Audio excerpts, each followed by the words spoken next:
Welcome to The Teaching Curve, a podcast exploring the pedagogy of global politics and international studies, produced under the auspices of the Innovative Pedagogy Initiative of the International Studies Association, and made available through the ISA Professional Resource Center.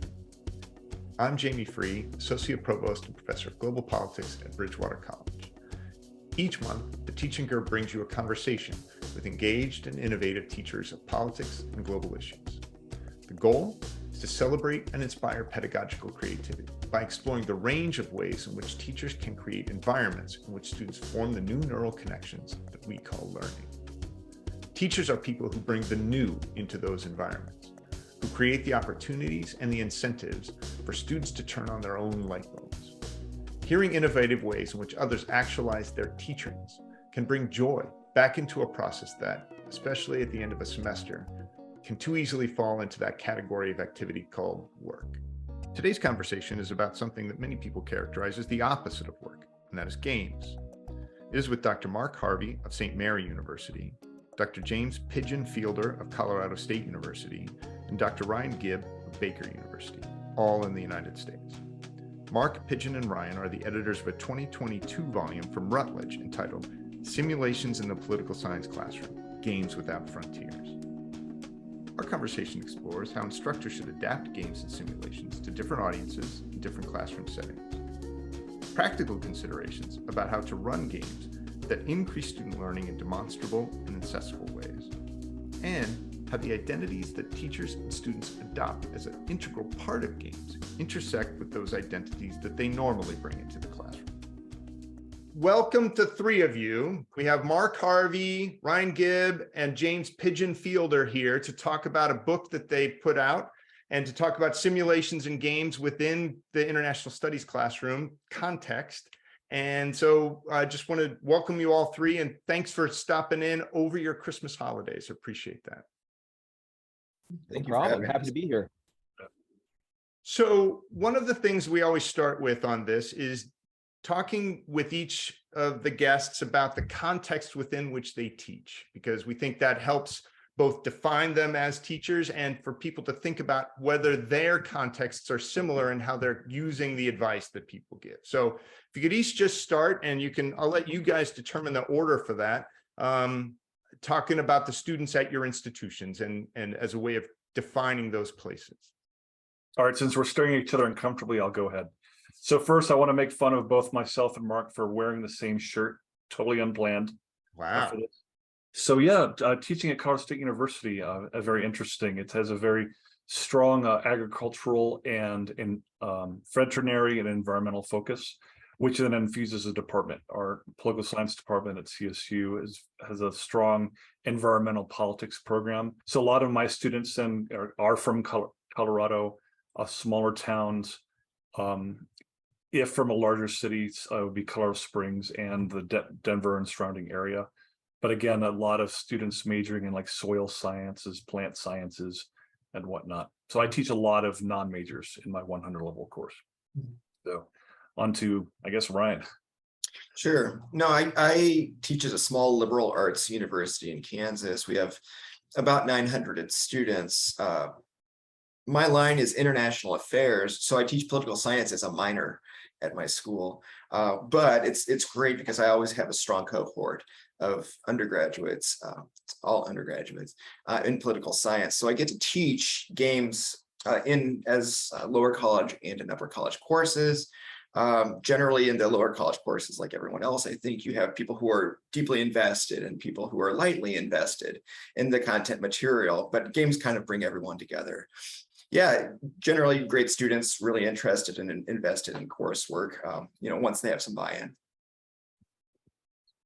All right. I teach for the University of St. Mary, also a small liberal arts university in the greater Kansas City area. My position is somewhat unusual, and so are the students that I serve. I have a PhD in political science, and I sometimes teach political science courses, but I'm actually employed by the Division of Business and Information Technology. Based on some of the econ and business background that I had, I actually teach business courses and I run the MBA program.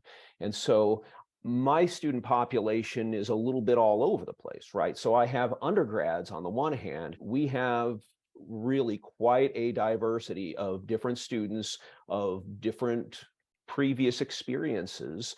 And it's sometimes challenging to meet that diversity of experience. At the same time, I'm also teaching classes and running games in a national MBA program that is well established and well regarded. And so I get some of the smartest people, who really have a lot of professional experience and a lot of academic credentials on the other end too. So I'm a little bit all over the place. Well, what I love about this diversity in the ways that your experience and your context is, of course, when you're creating a book project to try and pull together ways to teach students international or political science things through games, you're going to be pulling in all different kinds of games, all different kinds of pedagogy approaches that would help make that happen. And so I'm assuming that really comes through. I haven't read the book yet, but that comes through in the chapter selection and in the ways that you guys brought people together to address those kinds of issues.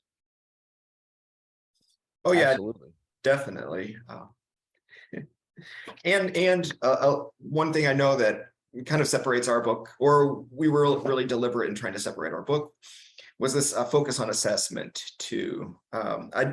As a student and as a graduate student, I didn't know that this was so important, like showing evidence of learning. But that's something that we wanted to focus on. I would add to that we the balance of the foundational literature was in the front matter mostly, where we have the theory of why games work, but each contributor was allowed to include literature on their own pedagogical approach, like why I designed it the way I did, why I wanted to cover the specific topic, and their unique individuality in designing their game. Yeah, and I want to connect the pedagogy to your question about the kinds of students that we have as well. Is that one thing that I think really unites nearly everybody is that games are fun, games are cool. It doesn't matter if you're a student that maybe isn't the top of your class, or maybe you were a super high achieving competitive student. If you design a game well, then it's going to appeal to all of those people and hopefully will help you achieve those course objectives using this method that really is extremely engaging. Well, I think that's in some ways the skeptics who are sitting out there going, yeah, I don't know if I buy this game stuff. It just sounds like the fun side of things, would be really invested in hearing that assessment piece of it that demonstrates that it's worth the effort for them to go through the work that it involves to be able to manage, to build a game, or to even to manage one that's already built. That's just different from how most people have been trained to teach. And so convince them that that is worth the investment of their time in terms of their student learning. So for me, I kind of started this project because I met this guy at a conference one time who was using diplomacy in the classroom to try to teach international relations to his students that were very engaged. He presented a paper on it. And I came up to him, I'm like, man, we should publish something on this. And he's like, it's not going to matter because at my department, these guys who are, they're not going to give me tenure because they're skeptical about the methods that I use. And so when we wrote this book, the beginning of it, certainly in the first several chapters, is a defense of exactly that, this idea that this isn't just the fun stuff. I mean, it's fun, don't get me wrong, but it is more than that. So yeah, the power of games really rests in what I'd say two major concepts: the magic circle and symbolic correspondence. The magic circle, also called synthetic experience in virtual reality, presence. Victor Turner called it liminality, that you cross into this ritual space that becomes real to you, and everything that happens to you in that space feels real, even though it's risk-free.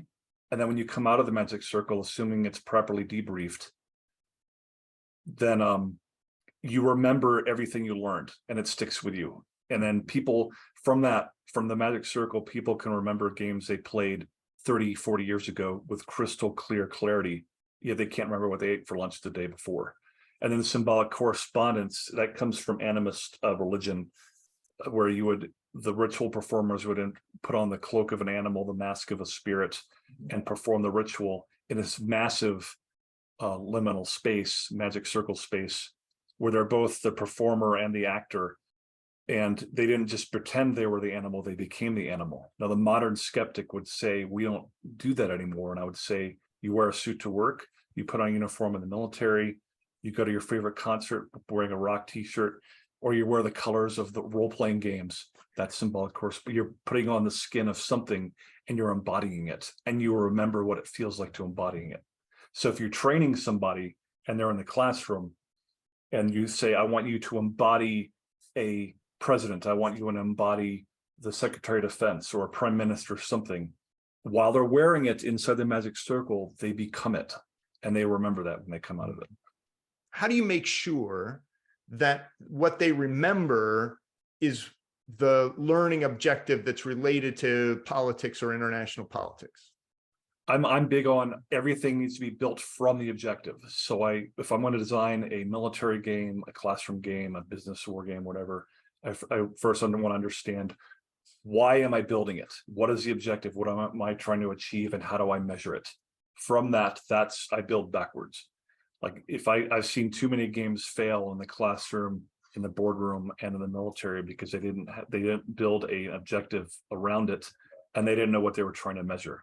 Therefore, they had a lot of fun for ultimately wasted effort. Mm-hmm. And I'll add that that's in part what this book is about, right? It's part of its purpose is to convince people that otherwise wouldn't do this, that this is a noble purpose. This is something that's really worth doing. But the other part of it is for those people who have never done this before, it shows you how to build games. It's got a chapter on that, right? And every one of these chapters are things that are not only assessed and have the theory behind it, but somebody could just sort of like treat it like a tear sheet and just say, all right, here's a class that I can use. It's got easy rules, play by play. This is what I need. And you can go do that. So it's got the pedagogy, it's got the theory, it's got the how to, and it has some games that they can use to get them started and running across the political science curriculum. And I think it's really what I'd add or supplement with that is that it does marry those ideas, right? The ideas or concepts we want to come out of the chapter, the vocabulary from the chapter, the relationships from the chapter, or the concept that you want in this lesson. But then it's something that people do currently, right? Like Pigeon was saying, you don the skin, you adapt a vocabulary when you play a game, you understand relationships when you play a game. And each of these chapters, if they're theory chapters from IR or something, like you're beginning to learn the relationships between the players.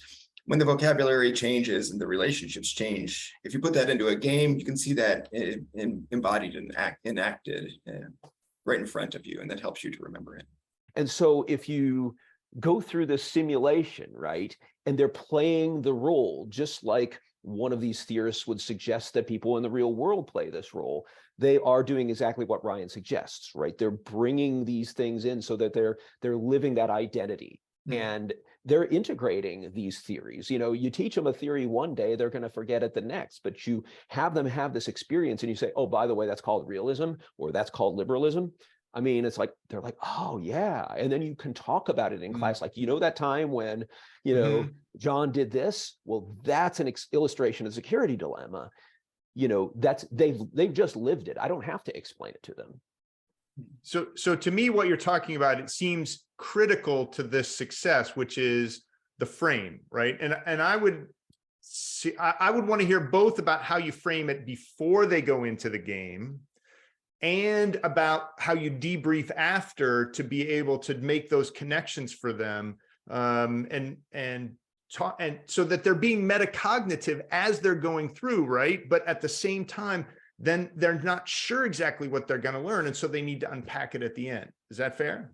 Yes. I'll start with the before. I'll let somebody else handle the after, okay? Because this is another sort of big discussion that we have in one of the themes of the book, is that do you set up the game by explaining it to them so it's an illustration of what you just learned, or do you just throw them in and then explain to them afterwards, like, oh, by the way, what you just did, this is what it is. And I think the answer is it depends on the game and it depends on the objectives. Like when I do an international relations course, and I'll use Risk as an example. I use Risk as a game. I like playing the game first because I don't really want them to know the theories. I don't want them to understand or try to apply what they've learned. I just want them to sort of understand that, like, this is how people behave when you're playing in a game, right? And now if you take that thing and you expand it to the real world, then this is the way we might explain it in, diplomacy or whatever, right? And to me, that's a logical order. But there are other games out there where it's like you kind of need to know a little bit. Like, let's say you're doing a simulated legislative thing or something, right? Probably understanding what the roles of those people, what their jobs are and how that works is going to help you have a better simulation in that case, because you're not just playing a game, you're doing a simulation of something that is more realistic. So I think it really kind of depends on the situation. I'll give another example to what Mark said. My chapter is on model diplomacy. And so I get the students to know a little bit about the roles of the National Security Council. And it gives us a lot of opportunity to talk about like how you see a situation or problem or solution depends on what powers you have to respond to that power and solution. So it is a lot of fun, but it does require a little bit of research. So of course, their first assessment is to figure out who is this person in real life and what powers do they have via their position in real life. And then after we play out a simulation that the Council of Foreign Relations provides for us, then we're like, well, like, what does this look like? What relationships were at play? Why did we come with the outcome we came to? How could we have come to a different outcome? And sometimes it's like the interpersonal dynamics, which you may or may not read about, but sometimes it is just right how you would expect a game to play out or how historically it had played out. A crisis or a situation. So the debriefing, I think, is probably for Pigeon. So before I get to debriefing, I will address Mark's comment on it depends, in that using my 100 level courses, they'll have 150 students and it's non-majors. For that course, it's more like putting a frog in cold water and turning up the heat. That one I'm a little more careful about. Everyone knows what they're doing, what the objectives are. This is how the game works. And we kind of build up to it so they feel comfortable. Uncertainty is good to a point in a game, but for that large of a course with so many moving pieces, I want to give them a little bit of bone here and there. But for my 300 level course, which was almost entirely political scientists with a few history majors in it, that one I feel more comfortable throwing them into a scenario with a lot more uncertainty and letting them kind of climb out of it. And they actually enjoy it. But at that point, they know most of the vocabulary, as Ryan said, so they're more comfortable in working with the uncertainty. Now for debriefing, I'm big on written debriefs as a form of assessment. In fact, I'm 98% certain, but not 100%, that in my chapter Gaming to Lose, I talk about the importance of debriefs. I don't grade students in their actual performance in the game itself. If I do that, it has a chilling effect on their willingness to perform. But if I tell them that you can fail spectacularly, or you could triumph over everybody, but it doesn't matter in your grade. But what I want you to do is capture that in a written debrief where I ask a number of questions that they have to answer. That's one, it both solidifies the material in their heads. It's what another theorist, McKay, called memorializing the event. They memorialize it in their head, but also then gives me something that I could quantify for a grade. But also at the same time, I don't make it a humongous portion of their grade. I don't want them to sink or swim based on a game, if you will, but enough to make it matter, if you will, that they actually participate. And that's enormously important, that the classroom, I know this sounds kind of contradictory to the way some people run them, but like the classroom needs to be a safe place to fail, right? They need to feel like I can take a risk and do something unusual that maybe I wouldn't ordinarily do and stretch my mind, and maybe it doesn't work out. And, you're grading them based on what they learned from the experience as opposed to whether they win or lose the game. Mm-hmm. Well, this is I think that's a really valuable point about thinking not just about the previous knowledge that students may have coming into it, but their commitment to actually executing the thing, right? I mean, there's ways in which you can assume something about people who have decided that they're majors, or that they would be ready to invest. But in some of these, I mean, like role-playing sounds like fun to me, and I know it's fun for you all, but that may sound really dangerous and risky for people who you're asking to put on somebody else's skin for a variety of reasons, and not least that they're doing it in front of their peers. So how do you address that? Yeah, I'll just say that any game involves role playing, right? You play Monopoly, you're a real estate baron capitalist, right? You don't call yourself that, but based on the rules of the game, that is the role that you are probably going to perform. You know, you don't necessarily have to give people titles and names and positions and all this sort of stuff in order to try to create that identity experience, that liminal space that Pigeon is talking about, right? Now, you can up it a level and you can have people role play and they can do that. But, you know, again, I think that commitment to some extent depends on the student themselves and how far they want to go down that road. But even if they do minimal identity engagement, I think it's still beneficial. That's also where the debrief comes in that there's also another concept called bleed, where someone who's playing a character, let's say two people playing characters, they get in an argument as characters, and then actually carries over into them arguing with each other as people. The debrief helps mitigate that. Like, I remind them, the lights come on, the stage, stage opens up, that you're debriefing. Yeah, a little, some of it comes for yourself, but you think about what your character would have done and let bygones be bygones. You leave the bad and behind the magic circle, and you take what you learned coming out of it. Also, if I see something breaking out in class that I should deal with directly, I do an immediate verbal debrief on the spot with both students. And 99.999% of the time, that works. It makes them, one hand, it keeps them in the game. It like doesn't break the bubble, break the fourth wall, whatever. But at the same time, make sure that they remember they're not arguing as people. They're arguing as characters. You're not going for the Stanford experiment here with this. Yes, right? exactly.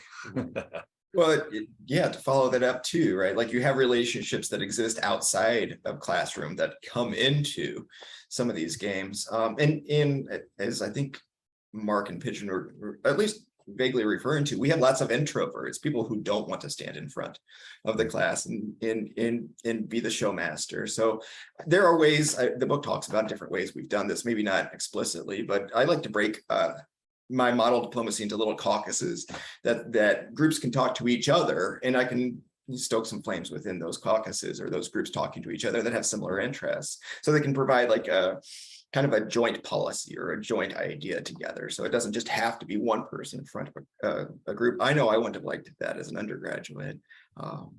It's easier to be on a small team than to stand by yourself sometimes too. So I think it is game dependent. I think it's relationships dependent, but there are different ways to think about working through those relationship problems or situational kinds of problems.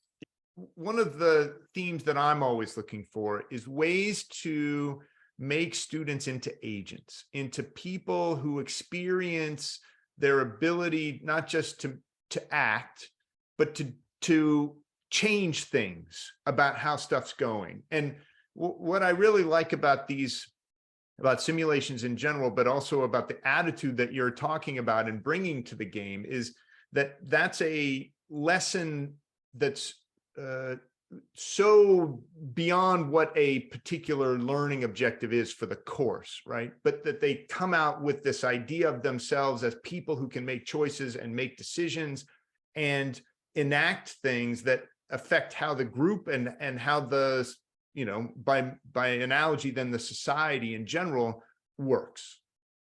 Yeah, and I would advocate agency to the extreme, because obviously, the game itself is a structure. It has rules, right? And the course objectives are a bit of a structure. If you don't achieve these course objectives, then you're kind of failing, right? You want this to happen.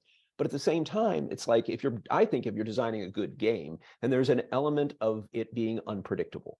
You don't know what the students are going to do. Mm-hmm. And sometimes the game or simulation is going to go in directions that you have never seen before. And I would say that's probably true every time I've done something. Someone's going to do something that I didn't expect that will move things in a new direction. I'll give you an example of a game that I did before with an international political economy class, right? So I have the students play this free trade game. And there's basically they're trading tickets and stuff like that. But there's one guy who ultimately, it is pretend money. This one guy just hoards everything. He buys everything in the room, right? And he's doing it just to sort of flaunt the fact to me. He's sort of giving me some attitude like, ha ha ha, I broke your game kind of thing, right? And then we start talking about like, okay, so what happens when a country like borrows way too much and just buys a whole bunch of stuff, right? And so it becomes a different kind of a lesson, a different kind of a debriefing where this person shot it off in a different direction, and suddenly we're learning lessons that are beyond just what the course objectives were in the first place. Yeah, I would say, adding on to that, in my assessment, the worst thing you can do in any game, professional entertainment education, is to railroad the players. And then the viewers who don't know what railroading is, that's where you're basically forcing the players literally down a track to an end that they have to achieve. And no matter what they do, the end is always the same. And that basically, when they get to the end, there's no payoff. The players feel like they've been cheated, like then my agency didn't matter. So I always play it. I tell my students, I know how this game starts. You know how it ends. Now, let me take that back. There's nothing wrong in the teacher's mind if they have a rough, loose idea of where they think the game is going to end. But I'd say let the players go. And matter of fact, this last semester, I've been running classroom and military games for a very long time. For the first time I had a classroom game, everyone failed. That's never happened before. I was stunned, and the students were stunned.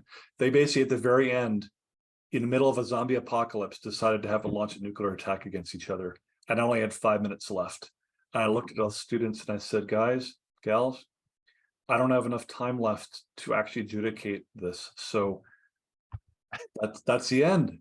You all a bunch of bloodthirsty animals. And the students cheered wildly, like, yes. Like, all right, realism 1, liberalism 0, but that's the way it is. Yep. Just listening to Pigeon and Mark reply, I was thinking that my students are generally pretty pacifist. Whenever it comes to a decision that could be violent or that could be aggressive, a lot of the times they step back, and it always prompts me to ask the question, why does this not exist in reality if it exists within these 4 walls, right? Like, what are we missing from the simulation that doesn't capture real behavior? Because I think that's educational in its own right. If we're simulating the Cuban Missile Crisis, if we're simulating the Russian invasion of Eastern Europe or something, like, why don't cooler heads prevail if they prevail in this room? And that opens up all kinds of conversations. Hopefully it doesn't just trigger everybody into saying, oh, they're barbarians, right? No, they're thinking the same way you are. There are other things we should think about: interpersonal dynamics, interdepartmental dynamics. Like, it's more complicated. Let's talk about the complexity, because that's so much richer than just writing people off or consigning something to a definition, right? So when it comes to students that are surprising, generally the surprising is more compassion than we see in reality. And then we try to just like bridge, like, why don't others behave like we're behaving in here? What are we missing in the simulation, or what are they missing as they're having these high level talks?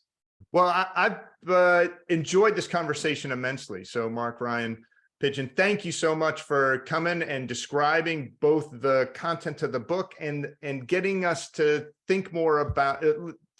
For me, about both the process of doing it and the assessment, the reasons, the ways in which my identity as a teacher get factored into that. All of that's so valuable. So thanks very much for coming to talk about that. Well, you're welcome. Happy to be here. Thank you. You can find episodes of The Teaching Curve in the Professional Resource Center of the International Studies Association. It's made available under the auspices of the Innovative Pedagogy Initiative.